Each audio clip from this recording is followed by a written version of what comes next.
asalaamaaleykum mbokki téléspectateurs yi daal leen ak jàmm ci seen xibaaru météo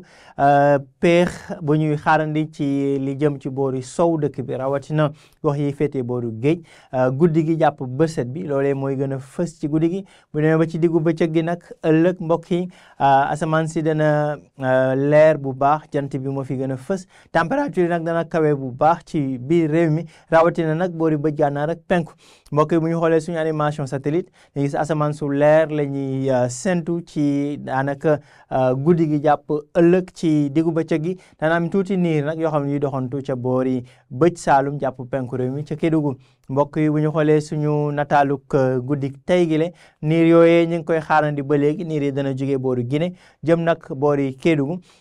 fii des ci dëkk bi nag asamaan su leer la ñuy séntu ak tuuti niir yoo xam ni dana doxantu ci yenn gox réew mi dana wéy di dal température yi daanaka sax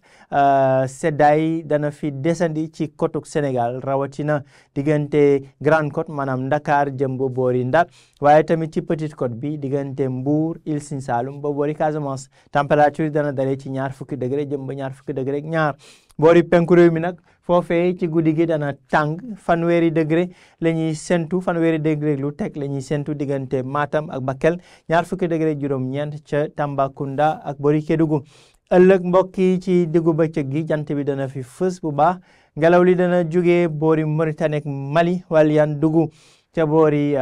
bëj gànnaar jàpp diggu réew mi température yi gën a kawe nag ñu ngi koy séntu ca Ferlo diggante Podor Linguère ak Matam 20 degré ak ñeent lañ fay séntu 20 degré jàpp 20 degré ak ñett ci diggu réew mi jëm ba boori bëj Saalum ak penku maanaam Sénégal oriental diggante Kédougou Tamba ak boori Bakel la jëm ca Ndakaaru nag ak li ko wër foofee température yi dana xaw a dal 20 degré ak juróom benn ca Ndakaaru 20 degré ak ñett ca Thiès 20 degré ak benn ca boori Ndar ak boori Ziguinchor 20 degré ak ñett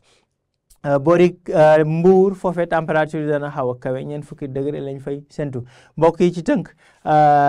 daanaka température yi dana dal bu baax ci boori sow dëkk bi rawatina guddi gi jàpp bëset bi ñu ñëwee ba ci diggu bëccëg gi nag dana tàng lool ci biir réew mi rawatina boori bëj gànnaar ak penku foofee température yi dana toll ci 20 degré ak ñeent li ma doon xibaar yi mbokk yi di leen jox dig daje ëllëg ci yeneen xibaar météo jërë ngeen jëf